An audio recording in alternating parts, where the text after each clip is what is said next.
frame. Welcome to the 10th Realm. This is going to be our roundtable discussion. Previously, we went over what we're going to be doing with everybody on the panel. Unfortunately, due to audio issues, that won't be going on, or that won't be going up.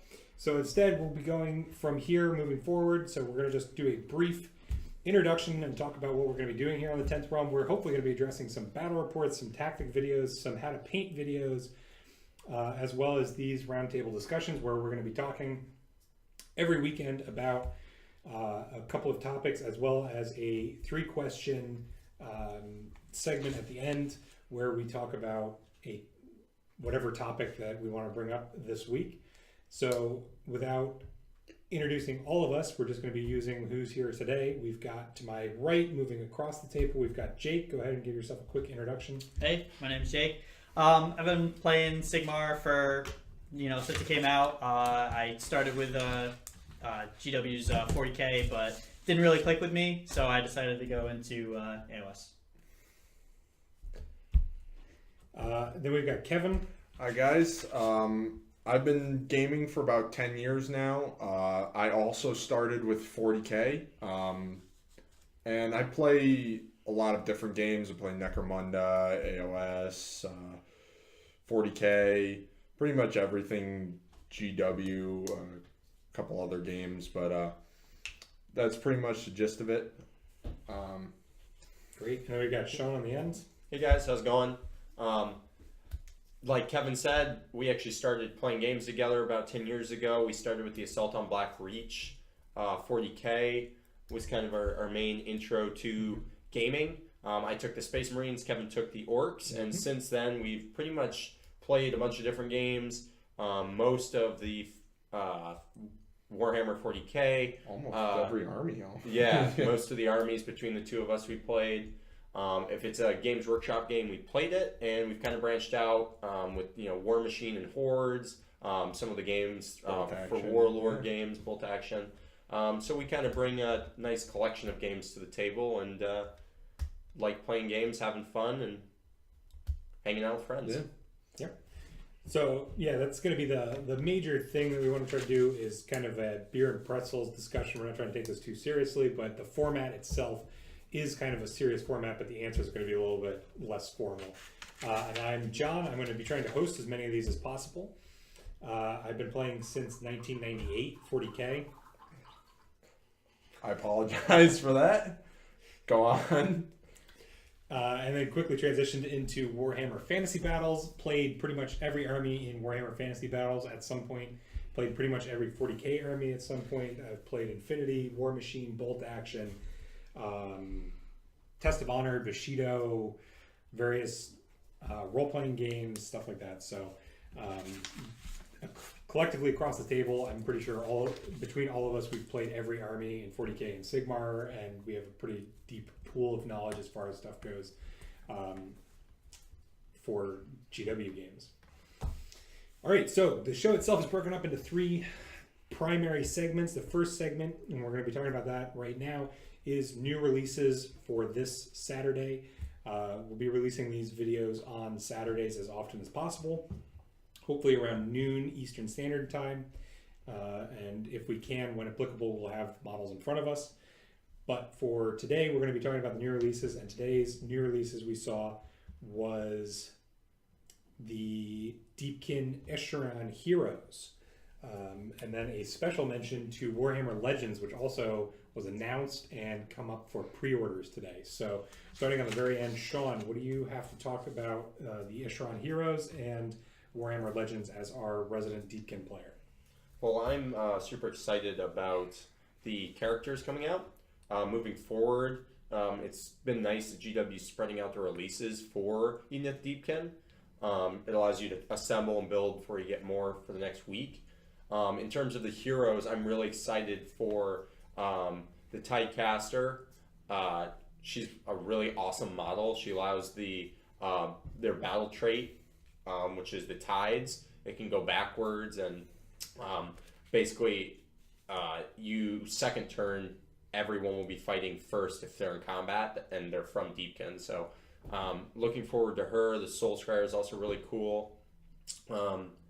And overall, I think they're going to make nice addition. They have some cool pieces that you glue onto the bases when assembling them, so that's nice too. Cool. Yep. Kevin, anything you just played against Deepkin? Anything you have to add about new releases? I know it's tough when you don't play the armies. Yeah. Not really. As Daughters of Cain player, I might pick up either one or the other character to put with the thralls I'm going to pick up for allies. But other than that, they are a really cool model.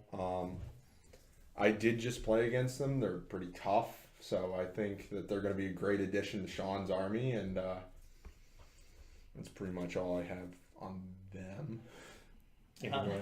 I mean, I think the models are just phenomenal. They really knocked it out of the park.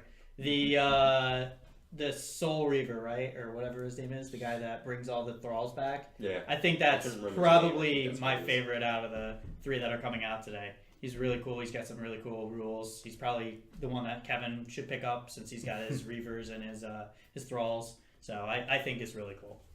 Yeah, GW knocked it out of the park as far as modeling perspectives go. We'll have to see what they do on the table. I think the Soul Renders are going to be there. The Deep Strike guys too, the ones with the wind chime, I think. Yeah, the Soul Scryers. Soul Scryers, they're going to be pretty predominant as well. And then the big thing that was announced was Warhammer Legends, which is all really some deep old school stuff is getting Sigmar rules but no points. Anybody want to touch on that? Yeah, I think the first one coming out is the Dark Elves. So like the one I looked at was Malekith, I believe. Yep. And I think that's awesome moving forwards because a lot of the people that have their old fantasy armies, if they do want to eventually switch over to Sigmar, which I like way better than older fantasy, but they can come in, use their armies, use those data sheets and war scrolls, and really reenact a lot of the battles that were at the end of the end times, which I think would be really awesome. That would be really cool. Really cool. Malekith versus Tyrion again. Yeah, it's nice to just have the option to play for it. I know that they're not getting points in match play, but it's a little bit nicer than just abandoning them, which they could have just easily done. They're just like, well, it's an old model, we don't like the model. Some of them we don't even make. Like they brought back the Manflayer kits. They stopped making that, and so good on them for at least supporting it. But as long as nobody has anything to talk about, again, it's tough when you're not the one playing the army. So unless Sean, you have anything to add about new releases this weekend, we'll move on to the second topic. Yep. Yeah, no, Sure. All right. Forward. So our second topic that we talk about is going to be all of our community-based stuff. We would love it if anybody has any army lists that they want to critique. Again, between the 4 of us on this panel, we either all played or currently play almost every Sigmar army. So feel free to submit an army list as long as you tell us what the intended goal is, whether you're playing match play, you're playing tournaments, you're playing open, you're playing Path to Glory, whatever. Go ahead and submit those in the comments down below or on our various social media outlets, and we'll try to get those incorporated into this segment going forward. So because this is our first video, we currently don't have anything prepped for this, but list analysis will be going into this segment in future videos. So we're also going to talk about upcoming tournaments, our personal hobby goals, and the events that we're going to be trying to attend in the following month, as well as all of our projected videos that we're going to be trying to release on this channel in the coming week. So starting with Kevin, what are your hobby goals for this week? Starting Sunday to Saturday, moving forward, what are you trying to do? Okay. So I just recently got most of my Daughters of Cain primed, and I would really like to finish the army by Saturday. As far as that, we are going to Triumph, so I've got to finish my list for that. I play Nurgle, so I'm trying to incorporate 100 Poxwalk or 100 Plague Bearers into the list. So that's going to be a little bit tough. Hopefully going to be getting squads of 10 done every day and work up to it and see where it goes. I also have to paint a couple characters and my Great Unclean one as well. So hopefully... Oh, and the Glotkin as well. So we'll see where it goes. Okay. So big goals from Kevin. Sean, what are your goals by next Saturday? Next Saturday. Well, we've been in the hobby so long, I'm starting to struggle with actually assembling models, new models. I never really liked it before, but at least in the past, I was assembling it and having the army done. And now that I've gotten so used to just having the army already together and bringing out and painting, it already painted and playing, that with the Deepkin and trying to get them done in a timely manner, it's just really hard for me to get motivated assembling. So It sounds like you need a weekly podcast to listen to. I guess so. Yeah, it Definitely. does. So for next Saturday, hopefully I'll have 20 Reavers assembled and the 3 characters that are coming out today assembled. Great. Yeah, All at least. That's a reasonable goal. Jake, Um, next Saturday. Yeah, by next Saturday, I plan on having my 30-man block of Stormcast Eternal Liberators finished. They're all gold right now. I'm working on painting their shoulder pads, the blue I've chosen for them. It's not the typical hammers of Sigmar blue. It's a little bit lighter. But other than that, I should get them all done, have all their colors set, and do some washes, hopefully. So you're going to be running them as Hammers of Sigmar, not Nevi's Black Talon. Neve's Shadow Hammers. Yeah, those are the ones. Yeah, no, I'm not doing that, but... Because I find that really interesting that is pretty much, to my knowledge, the only thing in the entire game that specifically says they have to wear those colors. Yeah. The War Scroll that we're talking about, guys, is the one from the Blight Wars box. It specifically says that the units have to be painted in the Hammers of Sigmar colors, which is Neve's Shadow or Neve's Shadow Chamber, whatever it is. Yeah. She has one, and it does have match play points as far as I've read. There was a Warhammer community post about it, saying that it's like, I think about 200 points, somewhere around there. I have to look at it again, but I was thinking about running it. But I don't think I've, like, even Deepkin, where they specifically have the 4 or whatever cults that you can be a part of, they say, there's so many sea life things. Oh, that the you can kind of enclaves? paint, you can paint whatever you want and then just use the rules for it. But Black Talon's formation is literally verbatim. You have to use these colors. Yeah, it looks They like do it's a the same flavor with, text, but at the same time, it's on the requirements for the War Scroll on the left. So I don't know. We'd have to send an FAQ for that. And that would be an interesting topic maybe for next week, where we can talk about like, I know it's big in 40k now, where with like chapters and all these new abilities coming out, but for Sigmar, with the books coming out that have enclaves or the Daughters of Cain cults, I think they are. Yep, they do or have the them Kurgan for that too. overlords. Storm hosts. We could talk about the impact of Accurate representation. of correct Yeah. versus Just I don't want to say using proxying, rules. but using other colors to denote Yeah, your does the paint sky scheme port really or actually cult or matter is the enclave. question.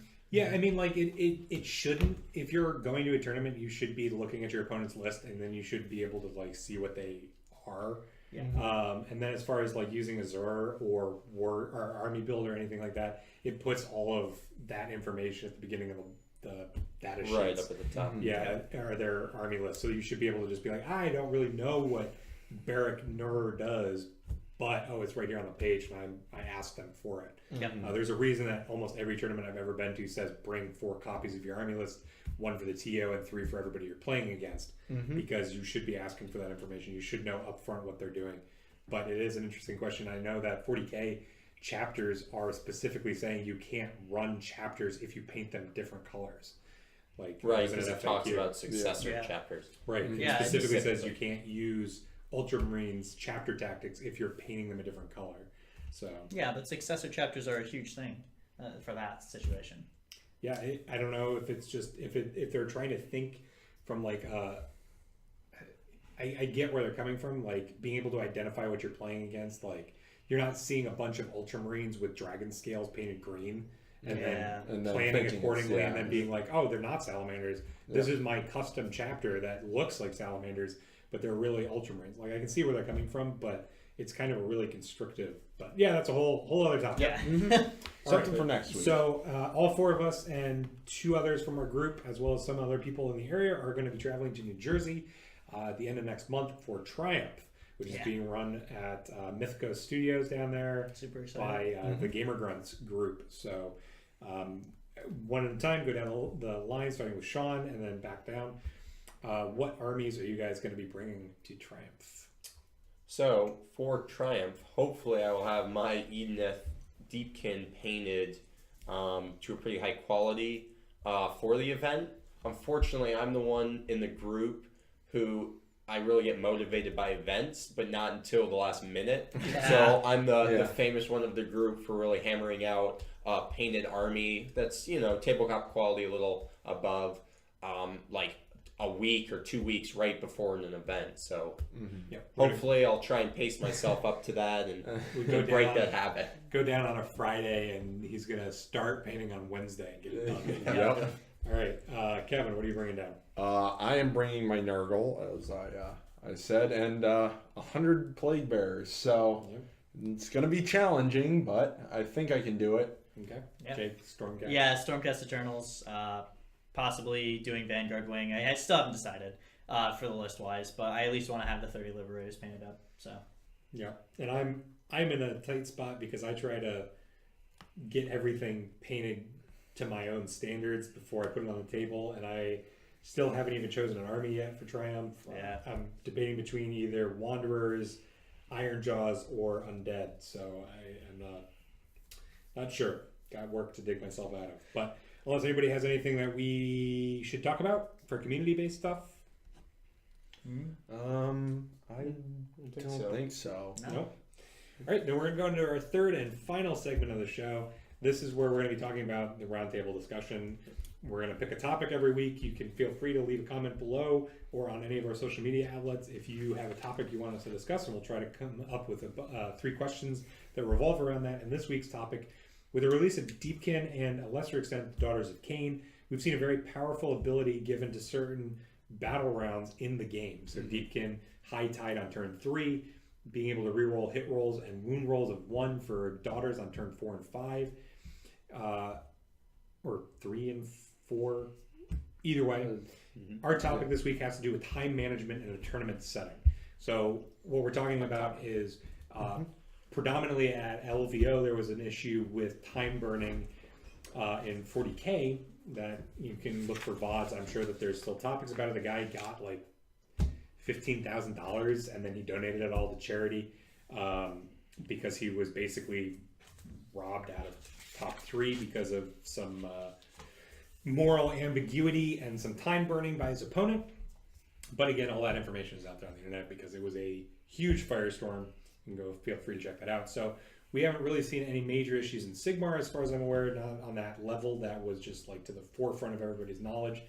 But we're going to be talking about issues with time management. So our first question, and we're going to start with Sean on the very end, is War Machine has a game mode called Death Clock that, if you don't know, both players have a clock that they have to use on their own time. So player's A time does not affect player B's time and vice versa. And a player runs out, and I think if you run out of time, your opponent just gets to go. Yeah, Just they gets keep to go using until time. the end of his time. Yep. So if you You still go through the turns, but your opponent just doesn't get a chance to play because he's out of time. Yep. So it's one player gets timed, and if they are humming and hawing or checking their rules all the time, their clock burns out. Their opponent then essentially gets the remainder of their time without their opponent's interaction. Right. So that's what Death Clock is in War Machine. And the question for today is, do you think that this would be something that you'd like to see involved in Age of Sigmar tournaments? Whether they're all of them, some of them, special events that are labeled Death Clock, whatever choice is yours. Would you like to see that implemented in Age of Sigmar tournaments? Would that be too off-putting for people, too difficult to manage from a TO perspective? Usually these tournaments only have one person running the event, so having TOs keep track of people misusing the clock could be something. But is this something that we think needs to be implemented? Is it something that we think would improve Sigmar? Death Clock. Sean, what do you think? I think overall I like Death Clock. Maybe it's because I played War Machine, but I think for Sigmar it would get kind of challenging because you'd have to touch upon, what happens when my opponent's out of time and it's my turn and I'm fighting. Do I just go and all my units get to fight and yours don't get to fight back? Which I guess the simple, easy answer would be they don't. You still would play the game essentially just without your opponent continuing to move their models from their point forward. I think it's important to make sure you finish the game though, because especially with all these new abilities that are adding buffs on specific turns, if you're playing an army that really is built around that or uses that, if you don't make it through 5 turns, you're being hampered, whether it's by you or your opponent. You know what I mean? So it takes 2 to tango, but if someone's really going slow or they just have tons of models that they have to move, and yes, that's the kind of army they chose to bring for an event, but if they're not managing it enough that you can get through the 5 turns, I think is when it becomes an issue. And correct me if I'm wrong, I think all of the Sigmar missions go to 5 turns for the for match play. So I like Death Clock, I guess. Okay. I'll leave it at that. See what everyone else says. Yeah. Kevin, what are your thoughts on Death Clock? So me and Jake actually played a Death Clock match, and I actually really liked it. We had a 30-minute setup time and then an hour each per, and it worked out really well, actually. We had about 20 minutes each left on the clock by the time we were finished, and that's all 5 turns. Me playing Nurgle, him playing Stormcast. As far as implementing it in Age of Sigmar, I don't think it should be implemented in like matched play, but it could be its own separate element. Kind of like with War Machine as Death Clock, and then they had regular play as well. That would be a cool little, I don't want to say like competitive, but it would be a cool different type of game type. Would be nice to look for. I really do like Death Clock though.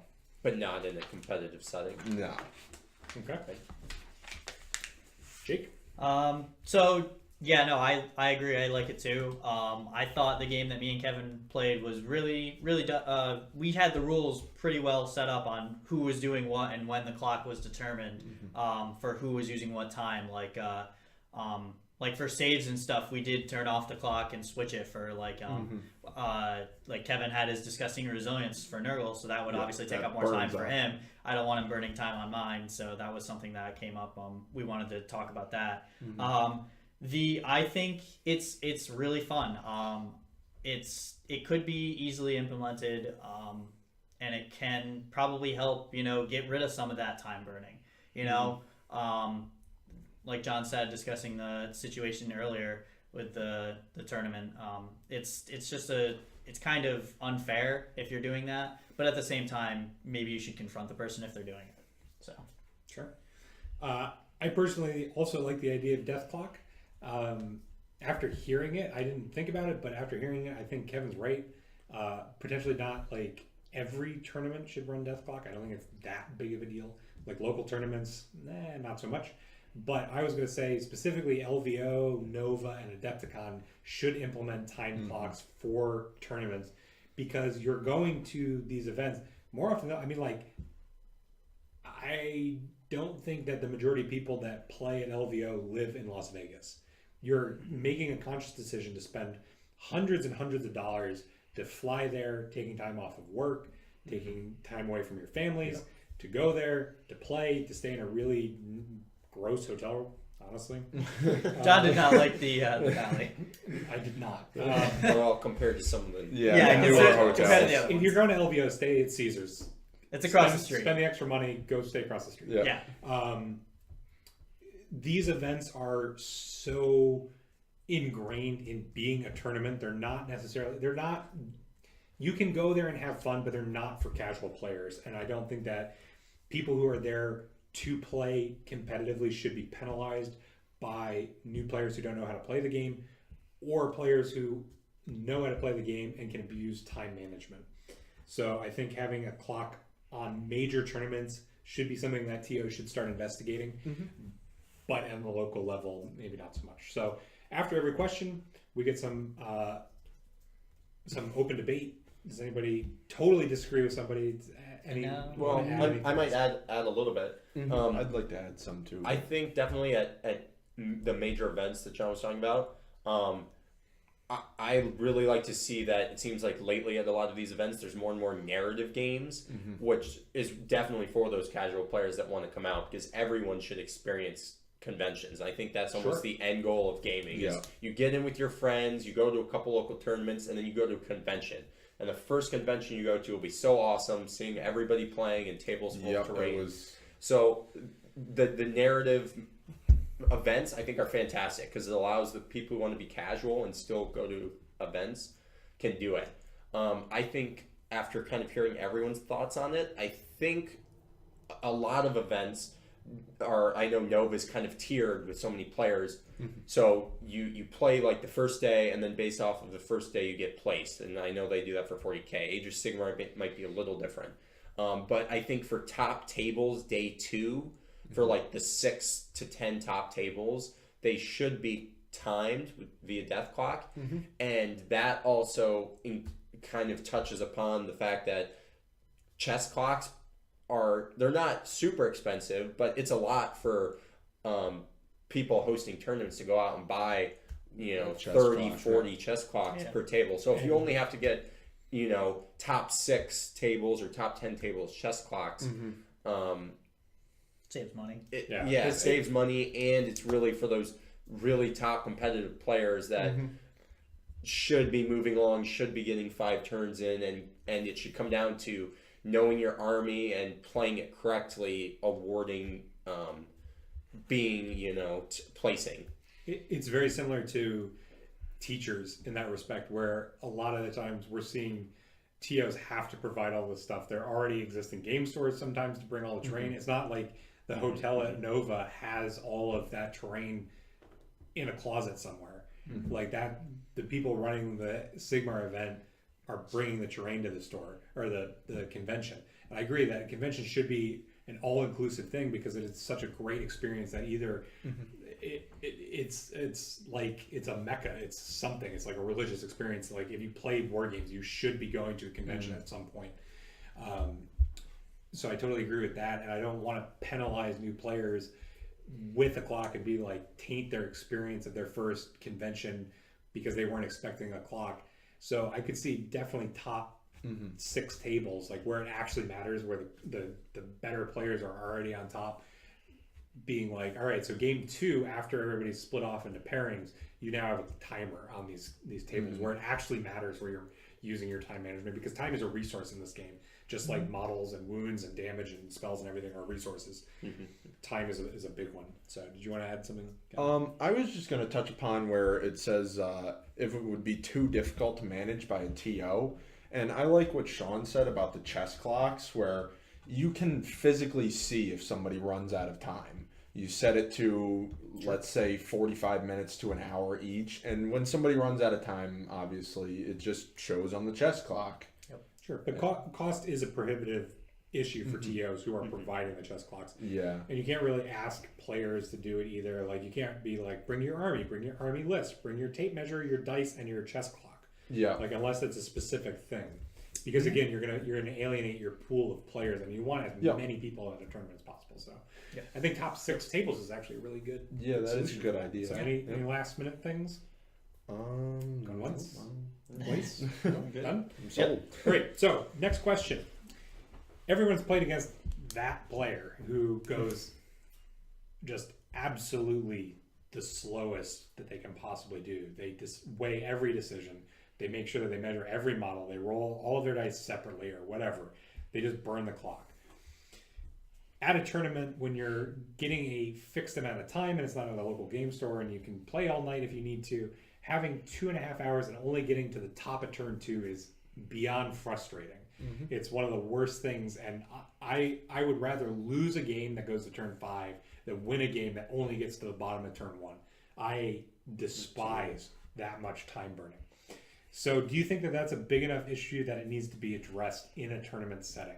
We talked about the chess clock already with death clock, but is this something that you see that is so plentiful at tournaments? And for Triumph, I'm actually going to try to do photo battle reports for every game that I'm playing in a Triumph, and I'm going to record what game turn we get to. And I think it'll be a nice sample pool across 6 of us, knowing how many games got to turn 5, and I honestly doubt that the majority will get to turn 5.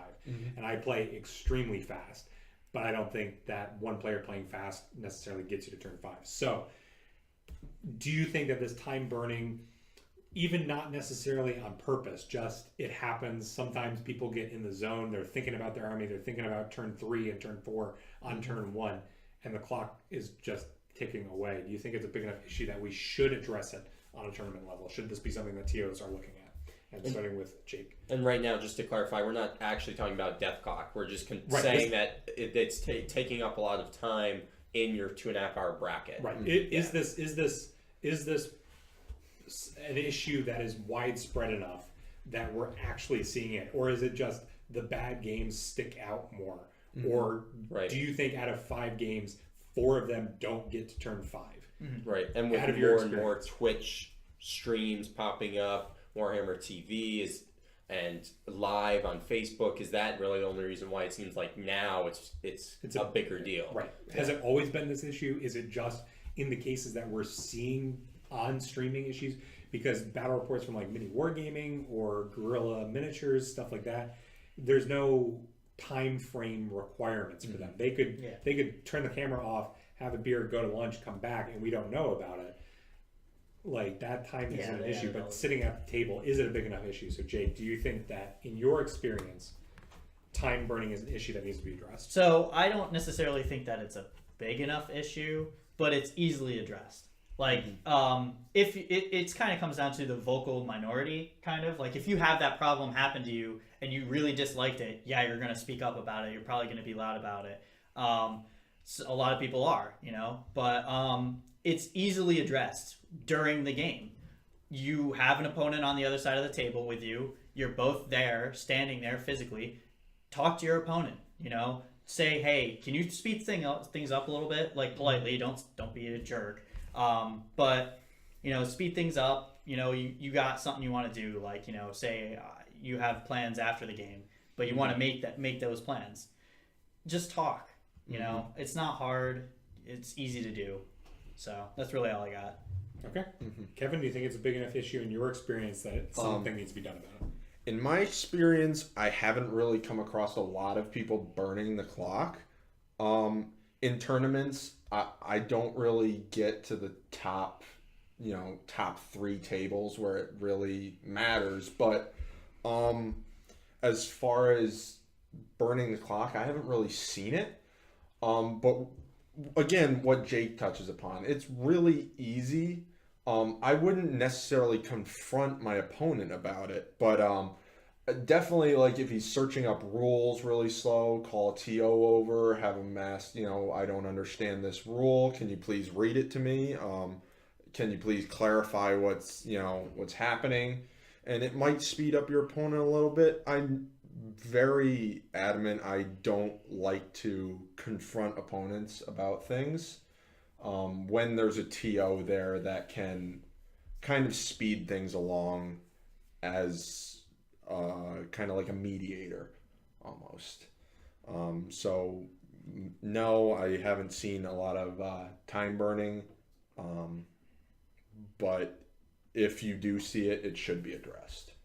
Okay. Sean? I think Jake makes an awesome point that the social contract of the game, so to speak, is, hopefully we're all here to have fun. Some people are competitive, which is fine. And again, that's why they're there. But I think even from the perspective of a TO, I've run a lot of local events, is that when you're trying to get done by a certain time and people have plans afterwards, and your event was supposed to start at 11 and go and get done at 8 or whatever, when you have even just a couple games that go an extra 10 or 15 minutes, because it's like, oh, well, we need to finish this turn, that kind of becomes an issue, because then it pushes everyone back. It's not just your table when it comes to competitive play. Yeah. And taking all of the effects of the game out of the equation, you don't get to fight the extra few turns, you don't get to use your abilities that you normally would if you played all 5 turns. I think it can be addressed in a polite fashion. And again, there's not always a teal available to just run over. Yeah. But I think it's definitely good to say, hey, you're moving a little slow. Can we kind of pick it up? And then if it gets worse or doesn't really speed up, then it's time to talk to a TO. Mm-hmm. Yeah. Sure. Yeah. So I've been playing tournaments since Ard Boys first came out, and it was a sanctioned GW event. I don't exactly remember when that was, but it was a while ago. And I specifically remember multiple times locally during qualifiers and then in Boston during regionals that people playing slowly became an issue, and especially at regionals where you had to be invited.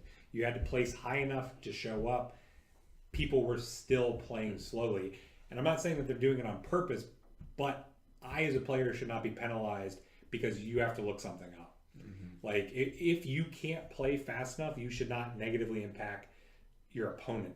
And Sean brought up a great point where it's not even just you two, because if you are playing the middle of turn 2 top or turn 3, whatever turn, doesn't matter. Yeah. You're playing the middle of the top of a turn and time is called, you might still have an hour depending on the people playing for that game, which means that your allotted 6-hour tournament now is a 7-hour tournament. And if that happens every round, you're going to a 10-hour tournament that was supposed to be 6 hours. It's something that I don't particularly have an answer to fix outside of just saying, hey, can you got to speed it up a little bit here. But at the same time, you don't want to feel like that guy, like pushing your opponent to play faster. Yeah. Because, you might know your army backwards and forwards and sideways, and you know their army pretty much well enough. And so you can go snap, snap, snap, snap, snap fast through your turns. You might be prepping, months in advance, playing your army, knowing all of the answers and where you want to be going. And you might just be wired to be able to look at the table and say, this unit needs to go, yeah. And your opponent might not be on the same level, but they still want to be competitive. So it's tough to criminalize them when it's not their fault. So it's tough to figure out a line there. Does anybody have anything to add or directly debate? For that event, that was fantasy, right? Warhammer Fantasy? Ard Boys was 40K. Oh, okay. Gotcha. Because the only thing I was thinking about is it might be more prone to happening in Sigmar, especially with the addition of massive regiments in the latest General's Handbook. Yeah. Because now you're adding more models to the game, more models to move, more attacks to roll. Sure. Whereas in fantasy, you were moving blocks of units. So your movement phase could really be sped up in that, where you're just moving 60-man blocks quickly. Versus now, yes, you can move like the front rank, their mass, their full distance, and then move everyone up behind. But yeah, but even in fantasy, I can't remember the name of the tournament, but it's down in North Carolina. They ran it every year for Warhammer Fantasy Battles, and I would go down for that. And that was for 7th and 8th edition fantasy was the gap for that.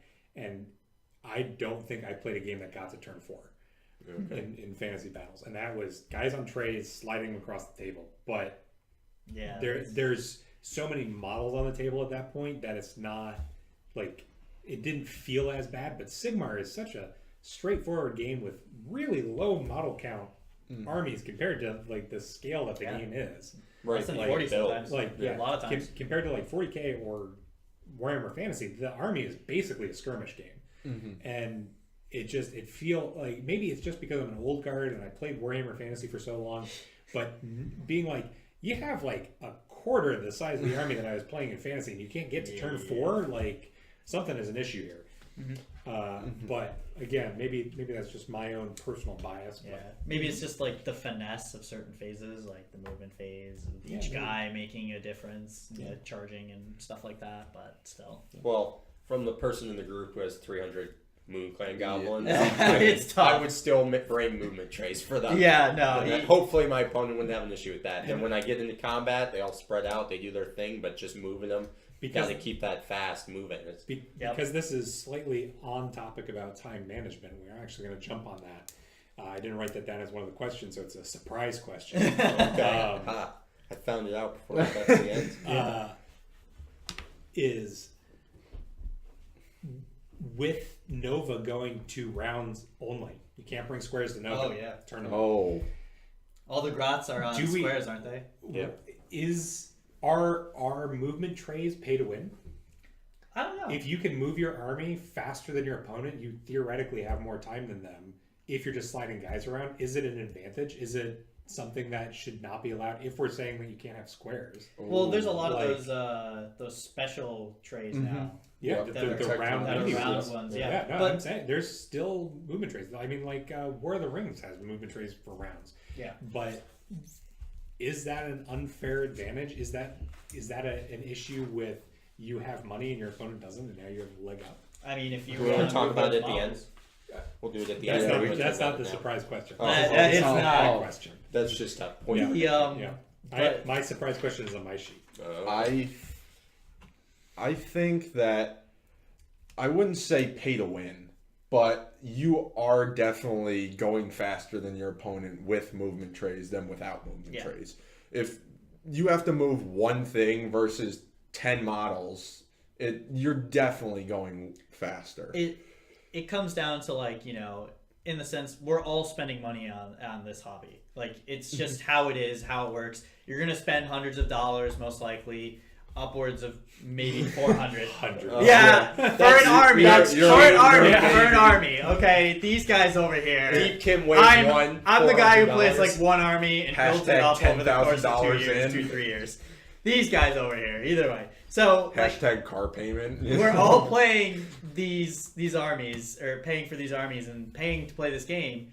Going that extra mile to make it easier for you to play, with tools and things like that. We all bring dice. We all bring tape measures. Even the little Sometimes. Combat gauge. the little combat gauge. You know, some people don't have those things. Like not everyone has a combat gauge. I don't have one. I I'll don't probably get one because I should have one. Yeah, this guy over here bought the Sigmar ones when they There's first one came right out. there. He's got 3 of them. But no, like, going that extra mile can help you, and if you're willing to do it, go ahead. Great for you. You know, it's not for me sometimes, and you know, just do it. Okay. So our third question is, with Deepkin's high tide ability on turn 3 and Daughters of Cain getting a benefit every turn, like combat drugs for Dark Eldar kind of, do you think that GW's trend for setting turn-based abilities is going to negatively impact the game when an outright counter to your army can be, I'm going to take as long as possible? And we're going to start with Sean. Okay. Thinking about it that way, I think is the wrong way to think about it. But anyone that's going to be using that mentality, I think, is the kind of person you don't want to be playing against. Yeah. And I personally love the aspect that of an army where they get buffs as the game goes on. I really love the new change that GW is doing where you get to place your own terrain. I think that's fantastic. Sure. Well, that just solves jumping in on you. That just solves a big issue that a lot of people complain about, and maybe not even complain about, but a lot of people comment on, that tournaments have no terrain on the table when you go. Like, oh, I went to a tournament and I'm expecting my local game store, we put like 60 buildings and 5 trees and a river and a mountain and, and 4 dead Mummakill and a car because we had one of those on the shelf. And you go to a tournament and it's like a tree and a hill and a One building. house. Yeah, we went to and one when we house. went to LVO. There was like hardly any terrain. Right. It was crazy. But these, like, undead getting grave sites, even though it's not really terrain, it takes up a footprint. Right. The Nurgle trees, the Deepkin The boats. ships. Yep. The Sylvaneth trees and the Nurgle trees are both actual terrain pieces, and the boats are too. But it's weird to have I to love work it. on that. I love I do it. too. I think it's great. All right, sorry, John. No, that's fine. So, again, I think it comes back to not necessarily that your opponent is going to purposefully slow play. It's that in an event where you're getting so carried away with everything, thinking about your tactics, thinking about what you're going to do, it really hurts if you don't get all 5 turns in. Because as your buff stack, as you're going through your abilities, you don't get those, and thus it all factors into I almost want to say army points, because the points base for models, yeah, it might be their wounds, it might be their speed, it might be all these other aspects, but I'd like to think that they consider all these extra additional abilities that the army gets in that army cost. So it's almost like a way to think about it is you're paying more points for things that you're not using, really, what it comes down to, in match play at least. That's a really good point. Yeah. All right, Kevin. Honestly, I don't think it would be a problem. I totally agree with Sean where if you come up against that person, it's just not a person that you really want to play against. And I really love fluffy armies. So having unique abilities like GW is doing, like with the Nurgle trees, you get up contagion points and you get to set them down, or even with Daughters of Cain where you have abilities that stack every turn, or even Deepkin where you have a different ability every turn. I really like that aspect. I think it's creative and it's one of the unique things that's going forward. I hope I see more of it. I don't think that it would be a problem. And again, that just comes back to question 2, where if you get against that person, obviously speak up or get a TO or, just do something that helps them hurry along. All right, Jake. I don't think it would necessarily have to. It would bring a lot of fun to the game. Like even with those situations where you can't really finish a game in tournaments, but outside of tournaments, I think that adding all these cool new rules is awesome. I'd love to have some of them in Stormcast personally. Hopefully a book update might do that. But rumored new Stormcast versus Undead Magic Stormcast. Ooh. It'll be fun. But I don't know. Using all these different abilities, you're choosing that army. So you kind of have to think that you're thinking you're gonna be able to use these abilities. And when you don't get to use them, it's really disappointing, and it is unfair. Because some people build lists around those abilities, like getting to high tide with the Idoneth Deepkin. You could be moving models in a specific way during the game, and if your opponent is playing too slow and you can't get to that 3rd turn, and you guys end at the bottom of turn 2, you moved all these models in certain ways, and now you can't actually use that high tide to the full advantage because game's over now. And then with Daughters of Cain, all those stacking abilities, you could be expecting to get to a certain, I don't know them all off the top of my head, but you could be getting to like that 3rd turn boost. You really want to get it, or that 4th turn boost, and you really want to get it, and it doesn't happen. And it is unfair. I think that it needs to be addressed, and I don't know. So let me retool the question a little bit to be more along the lines of, do you think that we won't see these armies in competitive play because they rely so heavily on turns, whereas somebody like Overlords or Stormcast or Disciples of Tzeentch just get to go from turn 1, whereas Daughters and ramp up and Deepkin ramp. Are we gonna and even the and the wheel? The wheel Magickin, whereas with the wheel. It's adding another layer of. It's already a random game with dice mechanics. You could roll nothing but one statistically in a game. That could happen. Yeah. You're adding now a new random element, which is time, where Disciples of Tzeentch doesn't care. Yeah. If I get to turn 2 or to turn 4, I'm doing damage every turn. I don't care. But if Deepkin don't get to that turn 3, where they get to always fight first, or Daughters of Cain don't get the rerolls or the plus armor saves or whatever they get, that's a really... It feels bad, and it's going to perform badly on the table. So Yeah. retooling this question a little bit and then going back down the line, just a 30-second answer. Jake, do you think we won't see these armies that are based around turns as competitively as armies that are just flat out? No, I think that there's enough in the armies that they'll still be able to play at a competitive level, and we'll see them. Like, if people like the models, people like the rules, they're going to play it. Period. Kevin? I totally agree with Jake. I like the army that I play. I like fluffy armies, and if people like it, they're going to play it. Sure. Sean? I think it's good that you phrased it the way you did, because I hadn't really thought about it like that. In that you don't want to bring them to events. And the other big thing now is a lot of the books have specific models that you're paying for, painting and bringing, that are affecting your abilities. So like the Nurgle has a spell that lets you change the where the wheel. disc is. Yep. Yeah, and that's Tidecaster on Edoneth. Great Unlimited on there, right? No, I no, don't it's know every the spellcaster. It's the Windchimer guy. You switch the chart, right? No, not the Windchimer. It's the Tidecaster. Tidecaster. You switch the chart. You flip the chart. Yeah, Fourth turn is first, and then it goes from there. Yeah, so it's turn 2 is high tide, and you get to attack first. Which Right. I think is honestly, if you're going to bring Deepkin to a tournament, that's what you're going to be using. Yeah, because probably. you're going to see more turn 2s than you are turn 3s. But the downside to that is he has to be the general, right? Yes, I believe so. Yeah. And then real quick to answer the question, I think a lot of Sigmar from what we've played, I think is honestly defined in the first 2 turns. Yeah. Kind of like where John said, where when you take an army, I know it was all about 1 or 2 drops dictating you were going first and really deciding where combats were going to happen in the first turn. Yeah, that movement phase is key in the first turn. Yeah, and first, second turn really dictates who's going to win at the end, and I think Yeah. Yep.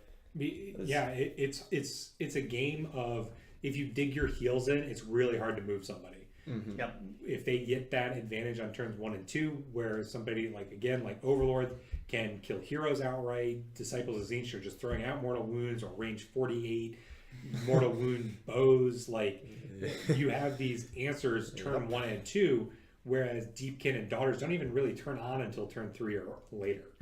So I personally feel like top tables will see less of these armies than we would hope. I think their showing will be high because Daughters got brand new models, they got brand new codex. Deepkin, I think, is probably aesthetically the best army GW's ever come out with fantasy game. I think they're gorgeous. Yep.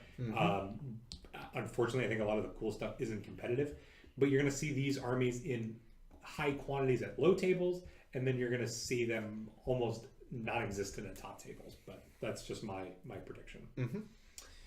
All right. Okay. Super secret question Surprise. that nobody gets to prep for. Shocked. So turn 3 questions. Everybody gets prep time on a sheet of paper. They get a little bit of time to write down their answers, and then turn 4 is just something that I know. And it's always going to be an outlandish prediction. So, Yes. starting with Jake, make a prediction, no matter how outlandish, of a turn-based ability you want to see on any future army. That would be a good one. You can make any army, any ability. It doesn't have to be an existing army. Okay. Well, I'm still going to choose Stormcast. I love these guys. They're honestly, I think, my favorite army that I played in a long time for any war game. I love the lore, I love all that. But either way, so Stormcast Eternals, they get like just in the books, they get like a thunderhead rolling behind them as they drop down.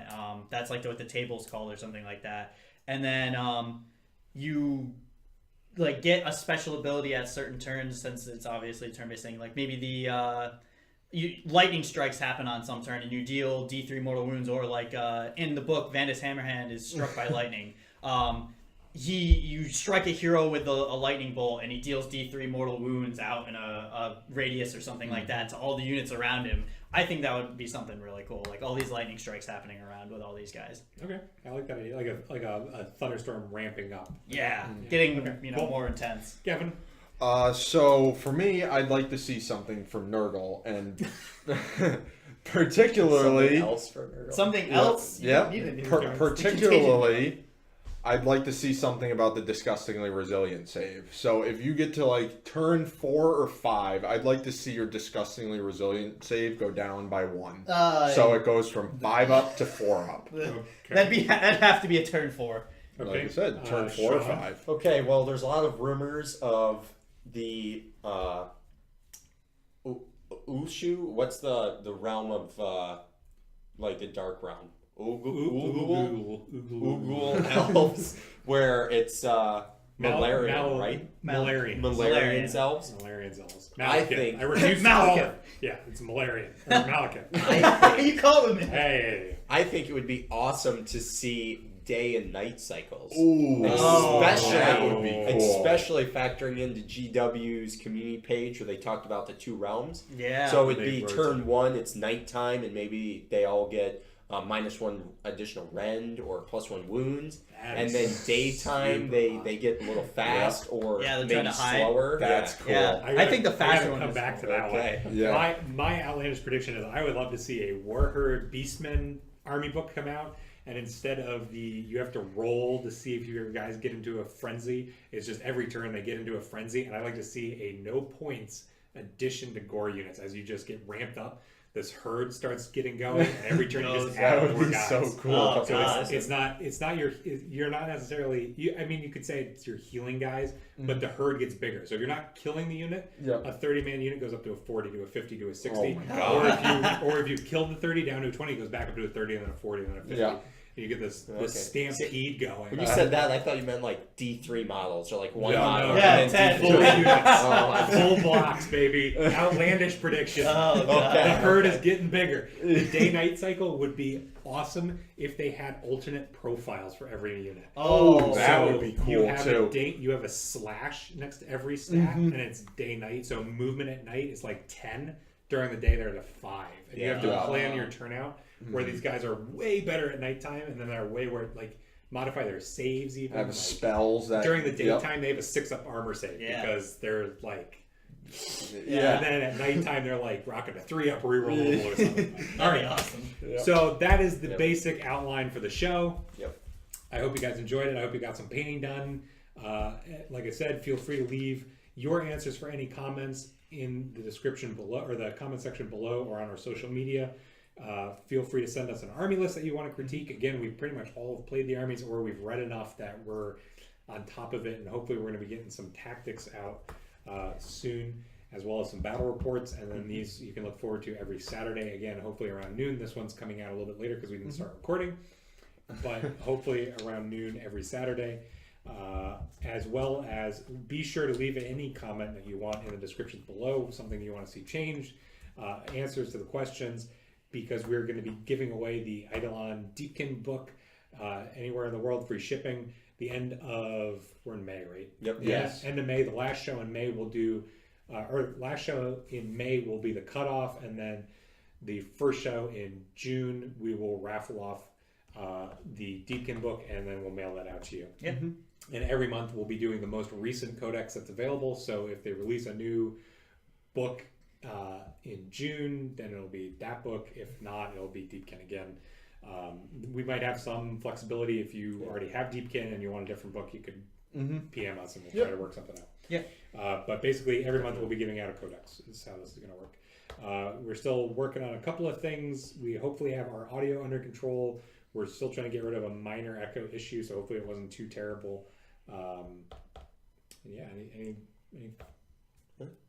last minute things? No, or thanks. I think no? so. I think Yeah. we're all set. All right, Thanks for great. showing up, guys. Thanks for watching. And Kevin, you want to give us your Yeah, sure. outro? Thank you guys for joining us in the 10th realm. We'll see you next time.